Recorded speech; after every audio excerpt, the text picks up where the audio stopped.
Saudari-saudaraku yang terkasih, bacaan-bacaan yang kita dengarkan hari ini kepada saya menggemakan satu pesan untuk bagaimana kita dalam hidup di dunia ini bertahan dalam iman. Bertahan dalam iman yang kita peroleh dari pewartaan, dari warisan yang kita yakini bersama. Bahwa ternyata untuk bertahan dalam iman itu tidak gampang. Tadi Paulus sendiri ketika mewartakan kepada jemaat-jemaat di Korintus, ya, Paulus ini mengatakan tantangannya begitu besar. Orang Yahudi sendiri tidak percaya pada apa yang diwartakan salib, ya kan? Maka mereka meminta tanda. Tandanya apa kalau salib itu menyelamatkan? Kemudian orang-orang Yunani itu mencari hikmat.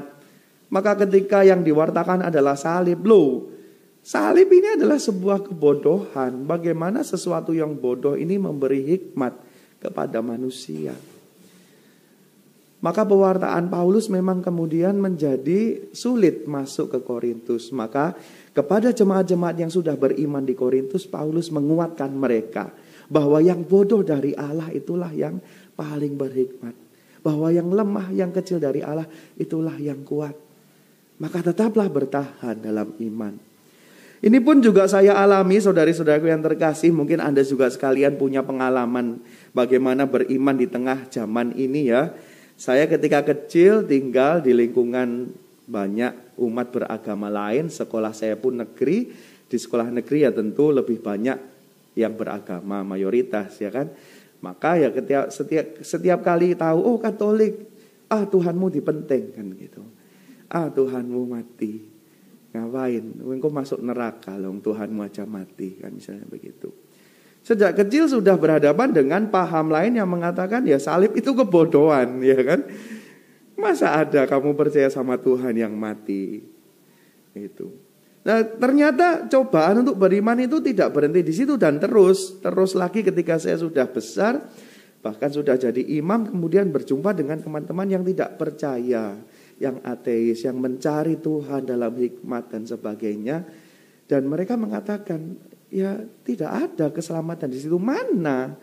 Buktinya mana? Tidak ada. Itu halusinasi saja. Itu ya kalau bertemu dengan orang-orang zaman sekarang, terutama kalau mungkin pernah berjumpa studi di tempat-tempat yang daerahnya sudah sekular ya, memisahkan antara iman, agama dengan kehidupan sehari-hari. Ya kebanyakan kemudian tidak mungkin, agama itu irasional gitu. Beriman itu tidak menurut logika, bisa dibilang begitu.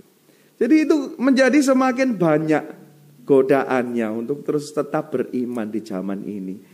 Nah kemudian saudari-saudariku yang terkasih, maka hari ini Yesus menasihatkan kepada orang-orang ya untuk kita bisa menjadi orang-orang yang bijaksana. Yang digambarkan seperti gadis-gadis bijaksana ini. Mereka tidak tahu kapan mempelai datang. Artinya mereka harus terus-menerus berjaga-jaga, bersiap-siap. Jangan sampai pelita mereka padam. Jadi saya mengartikan pelita yang padam itu berarti ya sudah kehabisan harapan, kehilangan ya arah dan sebagainya. Sehingga ya sudah hidupnya gelap, bisa dibilang begitu. Tapi sementara yang tetap membiarkan pelitanya bernyala, memiliki cadangan minyak, artinya mereka bertahan dalam iman sampai akhir. Sehingga ketika Tuhan nanti benar datang dan menyelamatkan orang, ya kita semua yang didapatinya selalu berjaga dengan pelita yang bernyala ini boleh masuk dalam kerajaannya. Inilah yang kita semua harapkan. Kita sekalian mau menjadi gadis-gadis yang membawa pelita bernyala dan selalu berjaga dengan minyak sehingga tidak pernah kehabisan bahan bakar, selalu siap dengan pelita yang bernyala. Semoga kita sekalian diteguhkan dalam iman, dalam setiap godaan-godaan yang kita hadapi, sehingga kita sekalian mampu menyambut, menyongsong Tuhan mempelai yang menyelamatkan kita dalam keadaan yang siap sedia. Amin.